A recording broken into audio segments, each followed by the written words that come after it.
in the scriptures, we hear, we read about symptoms of someone who is in transcendental ecstasy and, Ananda, real spiritual bliss, such as hairs standing on end, weeping tears, and so if we have a very specific definition of bliss based on the Vedas like this, and we say follow that bliss, it seems like that might actually work for both worlds, the New Age and the Vedas. Does that make sense? Well, yes, I would say, I follow my bliss, but with a caveat.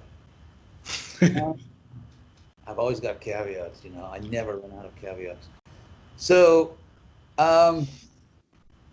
because what is bliss? Ultimately, bliss comes from love. Bliss, spiritual bliss comes from love. And so if you're feeling spiritual bliss, real spiritual bliss, not just something which can be neurologically induced, but you're feeling real spiritual bliss, then it's because you've discovered real spiritual love. And if you love someone, you try to please them. So the only spiritual things on the market are souls.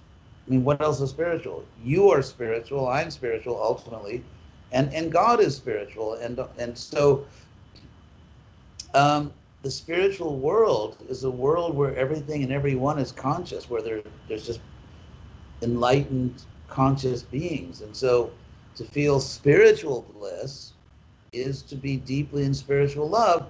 And when you love someone, you try to please them. So how do you try to please a soul? You wouldn't give a soul a hamburger. You wouldn't try to seduce a soul because, seduce their body or try to drag that soul into absorption in their external body. All those things would be perverse and just total yuck. And so therefore, if you're really in bliss, to follow your bliss is to follow your love, which means to try to please God, to try to please other pure souls by acting in a completely spiritual way.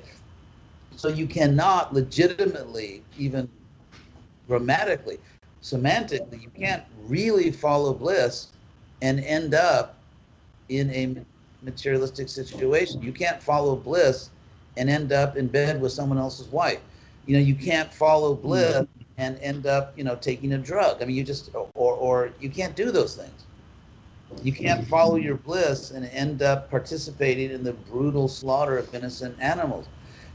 And because following bliss is following spiritual love, which means love of your own soul, not your body, your soul, and other souls, not their body, and the Supreme Soul God. So if you understand all that, by all means, follow your bliss.